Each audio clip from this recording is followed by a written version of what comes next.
देखिए दोस्तों, इसकी अगर आप ब्यूटी देखें, यहाँ पे देखिए 3 लाइन है और एक ही प्लेटफार्म है। उस साइड के प्लेटफॉर्म जो है बिल्कुल ग्राउंड लेवल से ही है, तो उसमें घास जम गई है। उधर साइड कोई ट्रेन भी वगैरह भी नहीं आती। एक्चुअली सिंगल लाइन है, तो इस वजह से यहाँ पर दोनों साइड जो है कर दिया है। और प्लेटफार्म तो बहुत लंबा है, बहुत बड़ा है, आप देख सकते हैं।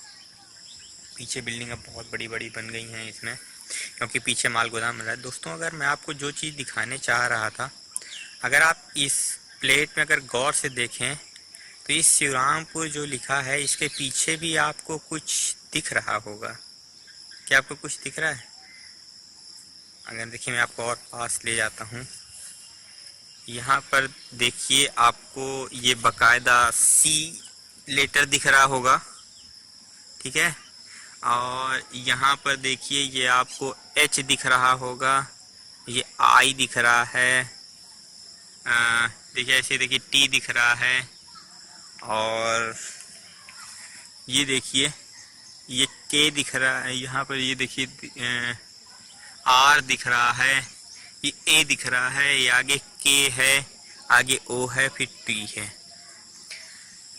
दोस्तों, एक्चुअली में पहले इस रेलवे स्टेशन का नाम चित्रकूट था, लेकिन कुछ राजनीतिक कारणों की वजह से बड़े नेता सिटी साइड की तरफ थे, तो उन्होंने अपने रेलवे स्टेशन का नाम चेंज करके चित्रकूट कर लिया और इसका नाम चित्रकूट की बजाय शिवरामपुर कर दिया। किसी भी शख्स को अगर मारना है, किसी शख्स की अगर आवाज़ दबानी है, तो आप उसका नाम बदल दीजिए। जैसे अगर आप जो है महात्मा गांधी का नाम चेंज करके अगर करम गांधी कर दें, तो आज की डेट में तो उनको कोई जानेगा, लेकिन जो आगे आने वाली हमारी अगली पीढ़ी होगी 40 से 50 साल के बाद, तब फिर उसे कोई भी नहीं जानेगा कौन थे ये गांधी, महात्मा गांधी, ठीक है। ऐसे ही किसी भी स्थान को अगर गिराना है, तो आप उससे उसका फेमस नाम हटा दीजिए और उसे किसी दूसरे को दे दीजिए, तो वो उसका कोई फेमस नाम बन जाएगा। जैसे आज की डेट में किसी का सरनेम मोदी है, तो उसे लोग कहते हैं, अरे तुम्हारा नाम नरेंद्र मोदी है। किसी का नाम अगर अरविंद है, तो लोग उसे अरविंद केजरीवाल बोलते हैं। सेम चीज़ दोस्तों यहाँ भी है। इस गांव का नाम, इस रेलवे स्टेशन का नाम चित्रकूट से हटाकर शिवरामपुर कर दिया गया। श्रीरामपुर रेलवे स्टेशन से जो एक्चुअल में जो चित्रकूट धाम है, उसकी डिस्टेंस मात्र 2.5 किलोमीटर है। लोग यहाँ से पहले, जब इतना ज़्यादा जो है साधन नहीं होता था, लोग भी इतने अमीर नहीं होते थे, क्योंकि एक्चुअली ये जंगली इलाका है। लेकिन भगवान राम जो है 12 साल अपने वनवास के यहाँ पर रहे, इस वजह से यहाँ पर जो है हर अमावस्या को मेला लगता है। उसी की वजह से ये सारे जो है स्टेशन फेमस भी हैं। चित्रकूट जो है पहाड़ियों में बसा है, आप देख भी सकते हैं। यहाँ पे चारों तरफ इधर साइड पूरी बिल्कुल पहाड़ी है, और इसमें ये पूरा ये जो है सिटी साइड है, बहुत बड़ी सिटी है। और इस सिटी से तकरीबन 2.5 किलोमीटर दूर जाकर के फिर इधर साइड पहाड़ हैं, और उनमें जो है चित्रकूट जो धाम एक्चुअल जो कामत गिरनाथ जी का पर्वत है, जिसकी परिक्रमा लगती है, जो मेन जगह है, वहाँ पर जो है वो 2.5 किलोमीटर यहाँ से पड़ता है।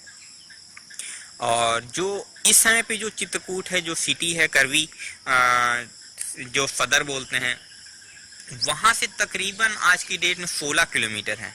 अब वो भी इसी गांव से वापस हो करके ही जाते हैं। यहाँ से वो पहले अपने यहाँ से हमारे गांव आएंगे शिवरामपुर, और फिर यहाँ से फिर वो चित्रकूट जाएंगे। मुझे समझ में नहीं आता है कि लोग ऐसा क्यों करते हैं।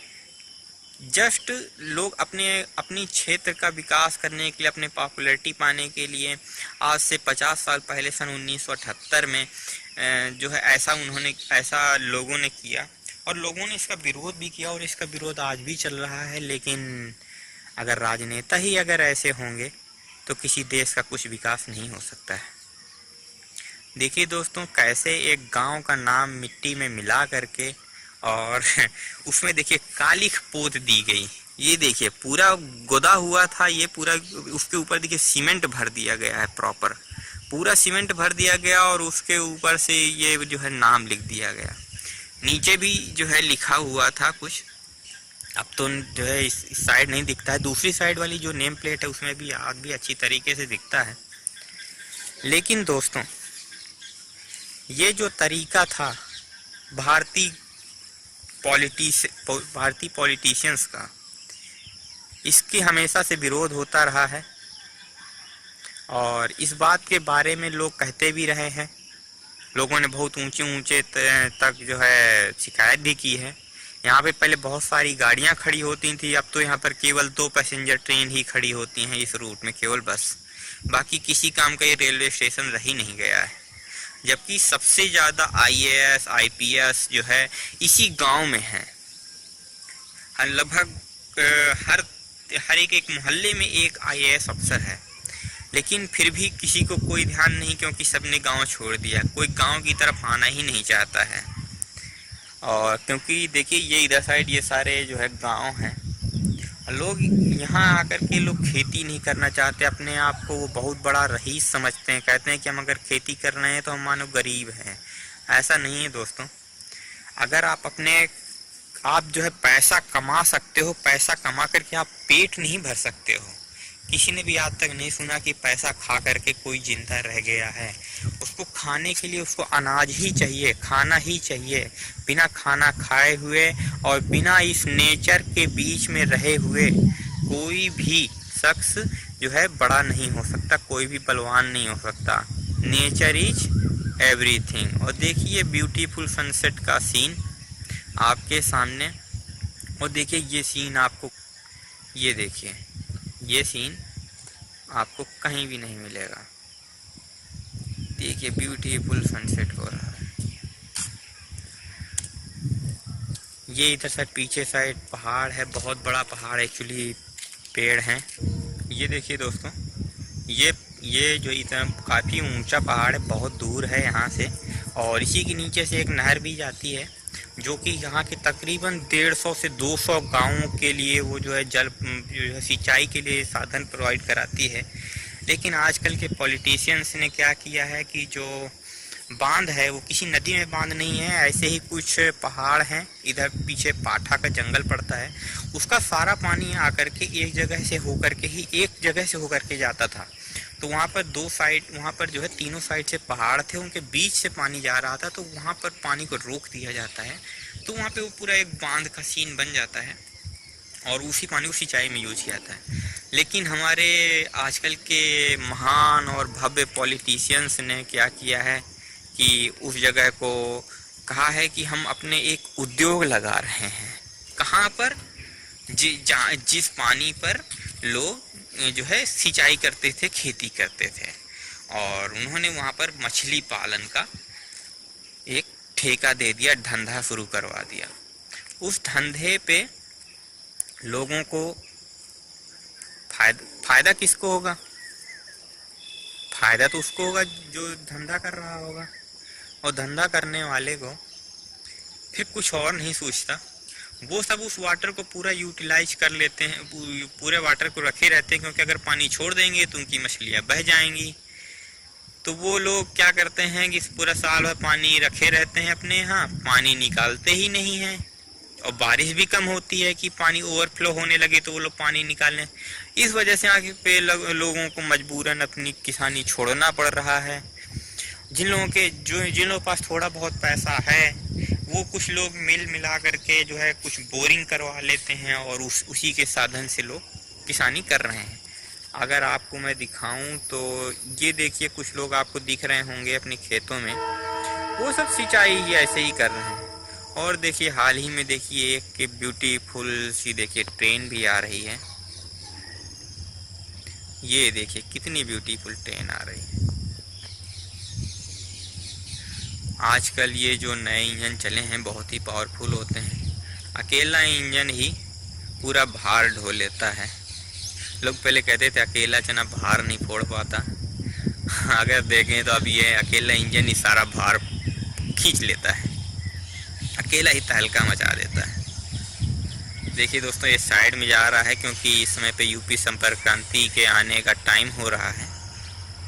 इस वजह से इसको साइड में लगाया जा रहा है। और ये देखिए इसकी ब्यूटीफुल राइड। और अगर आप बैक सीन देखें, यहाँ से ट्रेन जा रही हो और ये देखिए, ये देखिए।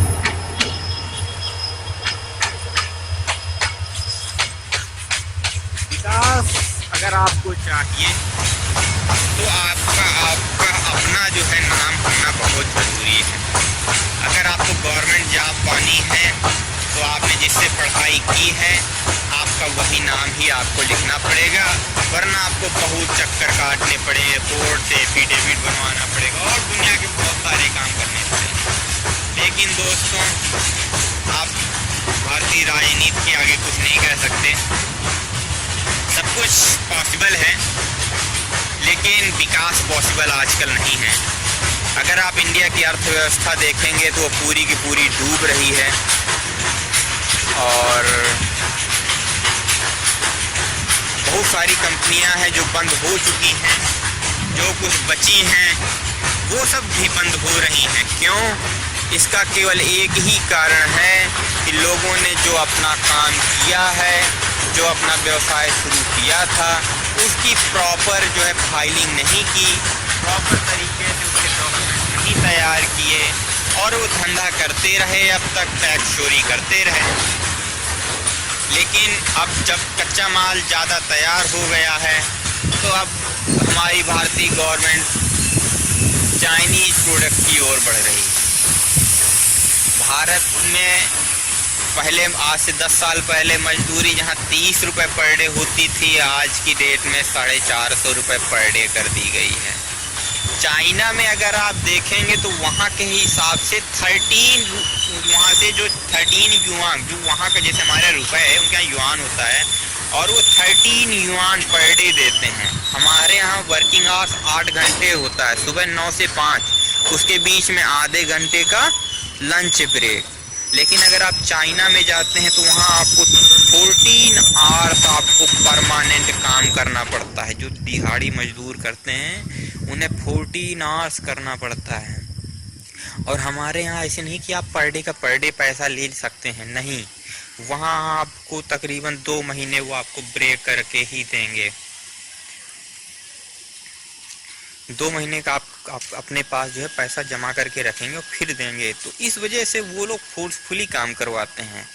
लोगों के पास इतनी पॉपुलेशन है, लोगों के पास खाने के लिए कुछ भी नहीं है, तो लोग किसी न किसी तरीके से कमाने की कोशिश करते हैं। और फिर देखिए साथ ही में ये ग्रीन सिग्नल हो चुका है, दूसरी ट्रेन के आने का समय भी हो गया है। तो दोस्तों अब हमारे भी चलने का समय हो रहा है। हमारे यहाँ ये ट्रेन तो नहीं रुकेगी, लेकिन हमें भी निकलना होगा। और तो चलते हैं दोस्तों, आपके साथ फिर ऐसे ही कुछ अपनी गांव की इंफॉर्मेशन के साथ फिर मिलेंगे। तब तक के लिए नमस्कार।